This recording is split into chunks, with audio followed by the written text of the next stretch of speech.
Olá, alunos dos sétimos anos da Escola Municipal João Salto.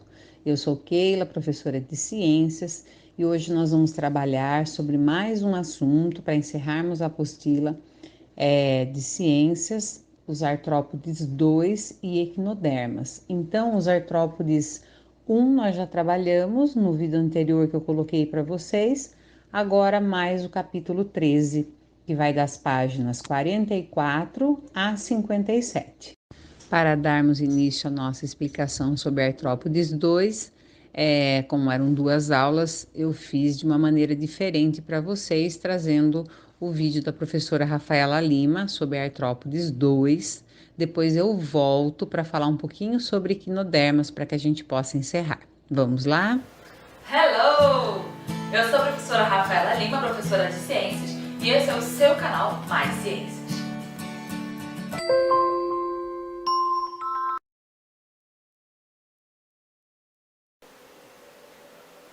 E a nossa proposta de hoje, da nossa videoaula, é estar falando sobre um grupo super abundante na nossa Terra, que é o grupo dos artrópodes.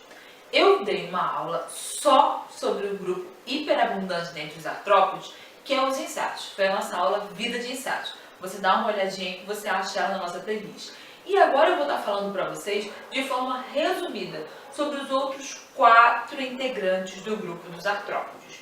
Então, quando eu falo de artrópodes, eu estou falando daqueles animais que têm as patas articuladas, é isso que o nome significa, artro, articulado, pó de patas, tem o corpo revestido por um exoesqueleto, esse material rígido, seco, que vai estar favorecendo aí a vida na terra, protege esse animal dos predadores, da dessecação, da desidratação. Então, o que é importante, uma característica, são animais que fazem a muda, o corpo dividido em segmentos, característica de artrópodes. E aí a gente vai subdividir os artrópodes em grupos bem diversos. Os insetos, tem uma aula só para eles que você vai olhar. Um outro grupo super abundante aí e bem conhecido nosso dentre os artrópodes são os crustáceos. Falei de crustáceo, você, camarão, siri, caranguejo, é isso aí, muitos deles comestíveis, uma importância grande na nossa economia, na nossa culinária, especialmente no Nordeste do nosso país. E esses crustáceos, quais são as características dele?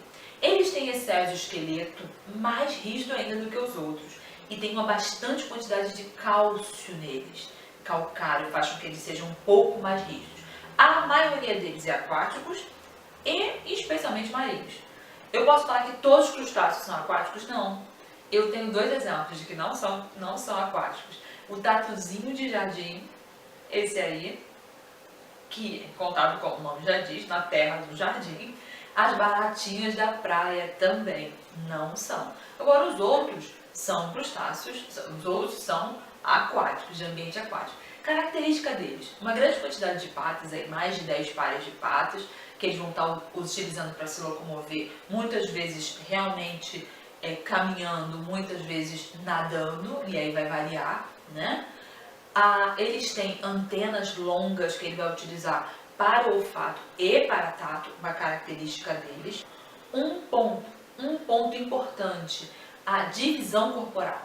Geralmente quando a gente fala de artrópodes, vai pontuar tanto essa parte das patas quanto a divisão corporal. Então, patas, você viu que tem mais de 5 pares de pata e o corpo deles é dividido em 2. Cefalotórax e o abdômen. Então, dividido em 2 regiões aí.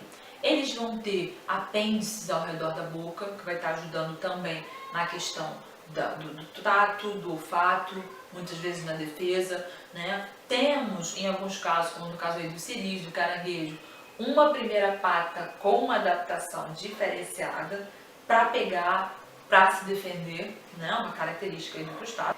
E quanto à respiração, eles respiram por brânquias. Vivem na água, as brânquias são membranas que vão estar tendo a capacidade de reter o oxigênio dissolvido na água e vai estar sendo espalhado aí no corpo desse animal. Então, características gerais bem resumidas dos crustáceos. Na sequência, a gente vai falar dos famosíssimos e temidos aracnídeos. Características de aracnídeo. Como eu bato o olho e sei, é aracnídeo. Tem 8 patas, então 4 de cada lado. E tem o corpo dividido em cefalotórax e abdômen. Quem são eles? Aranhas, escorpiões e os carrapatos. São os famosíssimos aí aracnídeos. Posso pontuar outras características que os diferenciam? Posso, e devo. Tem um par de palpos próximo ali à boca, que vai estar facilitando, que vai estar atuando na parte da alimentação, quanto do tato também, uma característica. Alguns deles, como no caso das aranhas, vai ter uma quantidade de olhos pares aí, 8 olhos, que vai estar ajudando na sua defesa, na captura de alimentos. Algumas dessas aranhas possuem no seu abdômen, lá na ponta, as chamadas fiandeiras. Fiandeiras, que é uma região, uma glândula que vai estar liberando uma substância que ela solidifica em contato com o ar, formando as teias. Teias essas que vão ser o local para o acasalamento, para colocar os seus ovos e especialmente para segurar suas presas, enrolar elas ali e guardar para a hora da refeição. Todas as aranhas produzem teia? Não, especialmente as terrestres não vão produzir. Vão ter na região da sua cabeça as quelíceras, que vão atuar para agarrar as presas. E no caso dos escorpiões, eles vão ter no final do seu abdômen um prolongamento com um aguilhão, que vai estar inoculando substância tóxica para estar paralisando aí as presas desses animais. E dando continuidade à nossa aula sobre artrópodes, vamos caminhando para o fim, falando aí do grupo chamado Diplópoda e do grupo chamado Quilópoda. Os diplópodas, quem são? O seu membro ilustre é o chamado gongolo, em alguns lugares chamado de emboá, outros é chamado de piolho de cobra, que é esse aqui, né?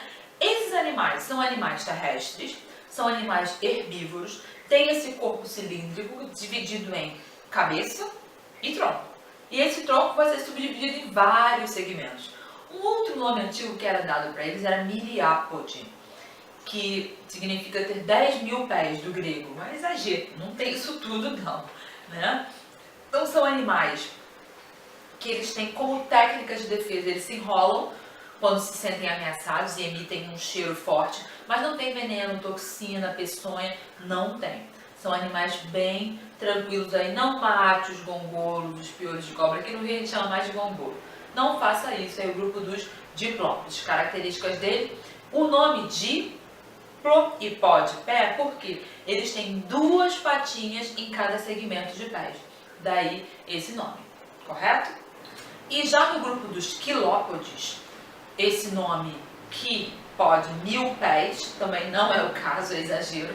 Como representante ilustre temos as lacraias, as várias espécies de lacraias. E quais são as características desse grupo? Tem um corpo formado por cabeça e tronco, esse tronco bem segmentado, tendo um par de pata a cada segmento. Enquanto os diplópodes tinham 2 pares de pata, tem um par de pata apenas. Tem antenas que vai utilizar como função de olfato e tato.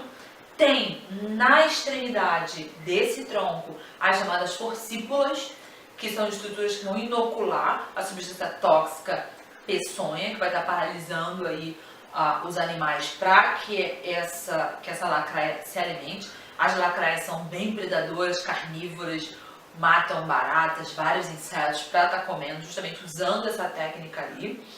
Tem esse corpo achatado, é uma característica delas, e para nós, elas não causam grandes danos não. Uma picada, né, de uma lacraia vai gerar dores sequenciais aí por horas, mas normalmente não vai levar à morte.